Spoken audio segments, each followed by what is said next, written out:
టాలీవుడ్లో సీనియర్ డైరెక్టర్లు కొంతమంది ఫేడ్ అవుట్ అయ్యారు. అప్డేట్ అవ్వకపోతే ఎవరైనా వెనుతిరగాల్సిందే. వివి వినాయక్ పేరు వింటే భారీ హిట్స్ గుర్తొస్తాయి. వినాయక్ కెరీర్ని పరిశీలిస్తే హిట్స్ శాతమే ఎక్కువ. అయినా వినాయక్ వెనుకబడిపోయారు. Mega re entry movie Khaidi number 150ని డైరెక్ట్ చేసి బ్లాక్ బాస్టర్ ఇచ్చారు. ఖైదీ నెంబర్ 150 2017లో వచ్చింది.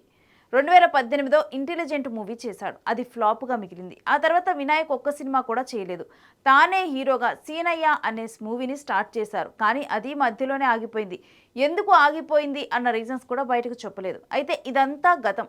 ఇప్పుడు వినాయక్ రీ ఎంట్రీ ఇవ్వబోతున్నాడు. మన టాలీవుడ్ సినిమా దగ్గర నుంచి మాస్ సినిమాలు ఇచ్చిన దర్శకుల్లో సాలిడ్ ట్రాక్ రికార్డు ఉన్న దర్శకుడు వివి వినాయక్ కూడా ఒకరు. 2000 నుంచి 2010 మధ్యలో తన నుంచి వచ్చిన మాస్ చిత్రాలు ఇప్పటికీ మాస్ ఆడియన్స్ని ఓ రేంజ్లో ఊపేస్తాయి. సాలిడ్ ఫ్యాక్షన్ సినిమాలైన, అదుర్స్ లాంటి ఇంట్రెస్టింగ్ కామెడీ యాక్షన్ సినిమాలైన బ్లాక్ బాస్టర్స్గా నిలిచాయి.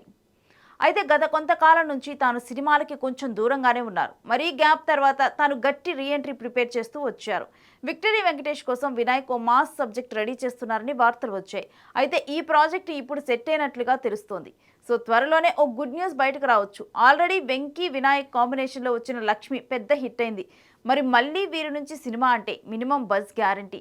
మరి ఈ కమ్బ్యాక్కి సంబంధించి మరిన్ని డీటెయిల్స్ తెలియాలంటే వెయిట్ చేయాల్సిందే.